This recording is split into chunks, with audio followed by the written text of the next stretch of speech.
एक बहुत ही चौंकाने वाली खबर आई है, और वो भी अमेरिका से। खासकर ऐसे वक्त में जब ईरान के मुद्दे पर अमेरिका को भारत की जरूरत है।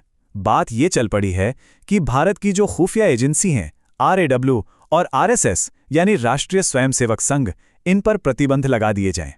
तो सवाल ये है कि क्या ऐसा हो भी सकता है? मतलब क्या अमेरिका सच में भारत की टॉप स्पाई एजेंसी और इतने बड़े संगठन पर बैन लगाने जैसा कदम उठाएगा? चलिए जरा समझते हैं कि ये पूरा मामला है क्या। तो देखिए, ये कोई हवाई बात नहीं हो रही है।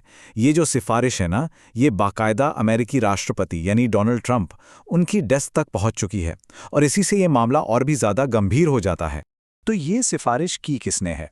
ये आई है एक अमेरिकी पैनल की तरफ से, जिसका नाम है USCIRF। पूरा नाम है US commission on international religious freedom. और इनका काम, जैसा कि नाम से ही पता चल रहा है, दुनिया भर में धार्मिक आज़ादी के हालात पर नज़र रखना और फिर अपनी रिपोर्ट अमेरिकी सरकार को सौंपना है। अच्छा, तो इन प्रतिबंधों का मतलब क्या है? अगर ये लग गए तो होगा क्या?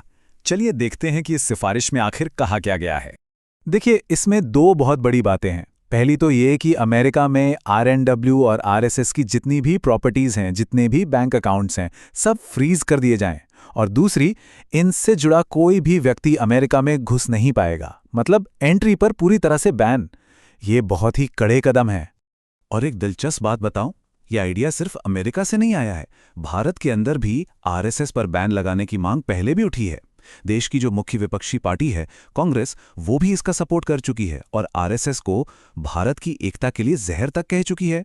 तो इससे ये साफ हो जाता है कि RSS पर बैन का आइडिया कोई नया नहीं है। भारत में इसका एक पूरा इतिहास रहा है। चलिए जरा उस इतिहास पर भी एक नज़र डालते हैं कि कब कब ऐसा हुआ और क्यों हुआ। भारत में RSS पर अब तक कुल 3 बार बैन लग चुका है। पहली बार लगा था 1948 में गांधी जी की हत्या के बाद, दूसरी बार 1975 में इमरजेंसी के दौरान, और तीसरी बार 1992 में बाबरी मस्जिद के विध्वंस के बाद। तो जाहिर है ये हमेशा से एक बहुत सेंसिटिव मुद्दा रहा है। अब आता है इस कहानी में सबसे बड़ा वाइल्ड कार्ड, और वो हैं राष्ट्रपति ट्रंप। क्योंकि ये सिफारिश किसी और की नहीं बल्कि ट्रंप की टेबल पर पहुंची है, जिनके फैसलों को कोई प्रिडिक्ट ही नहीं कर सकता। देखिए, जो बाइडेन जैसे पिछले राष्ट्रपतियों के पास भी ऐसी सिफारिशें आई थीं कि भारत को चिंता का देश घोषित कर दो, लेकिन उन्होंने ऐसा कुछ नहीं किया। पर ट्रंप का स्टाइल ही अलग है। वो आइडियोलॉजी वगैरह से ज्यादा इस बात पे फोकस करते हैं कि किस चीज को एक हथियार की तरह, एक लिवरेज की तरह इस्तेमाल किया जा सकता है, दबाव बनाने के लिए।